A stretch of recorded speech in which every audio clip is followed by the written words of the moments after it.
So the P and IDs we can group as for the specific way.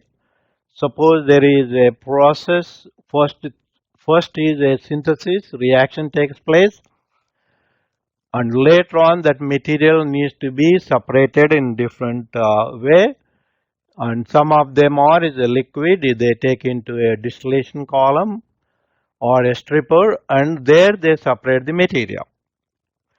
And some of them are the product is a liquid, still doesn't need to be distilled, but there is some solids in there that needs to be isolated. So they use the filters or the centrifuge in order to separate the liquid product out of that. Sometimes there will be product is important, so product will be isolated by putting on the centrifuges, and the solids will be collected. So now the process which is come in can go the streams different ways and different places. So that's the reason they group all the reactions one place, and also all the material needs to be distilled another section, all pertaining information, the utilities, equipment, and receivers all one side. If it is going to be centrifuge and centrifuge sets, and also after the centrifugation, after isolating the product that is still wet with the product solvent that needs to be dried on the basis of the requirement, sometimes may not. So that material needs to be dried. After drying, that where it is goes. So what they do is systematically they isolate it, and they will have P and IDs for each and every process. By that they will have a clear understanding. By that they don't overload the information on one and other. By that it will be have. And also this is supposed to be uniformly anybody can read and able to follow, and especially the operators who is going to work there must understand that P and ID, that is the Bible for them to in order to track the equipment and where and how they are transferring and where the material coming in, where it is going, all that is from the equipment diagrams, mean P and IDs.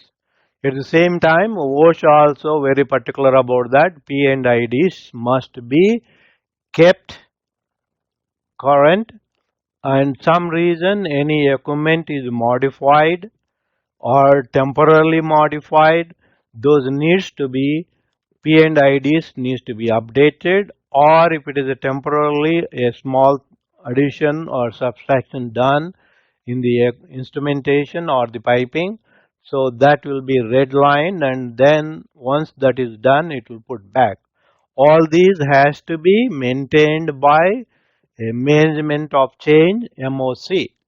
Okay, so when OSHA comes in, when they check this one, if they call a operator and ask them to walk him through that process or P and ID, you should do that. Otherwise, the government give the violation stating that this plant personnel doesn't know how to run the plant safely.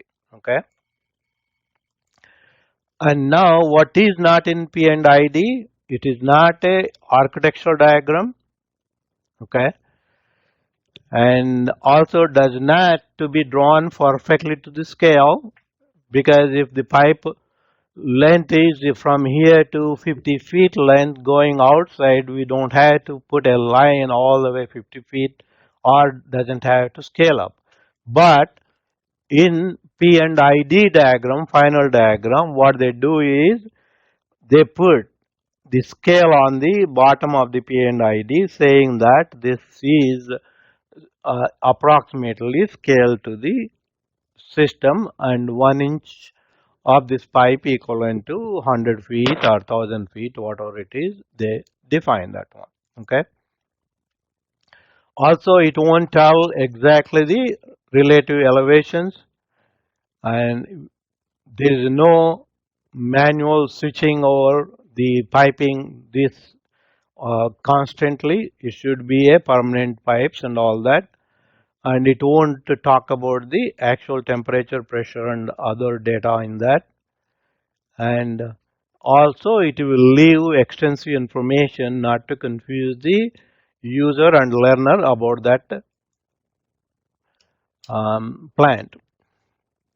So what P and ID should include?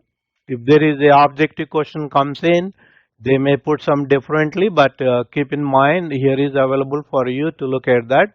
Instrumentation and designations should be there.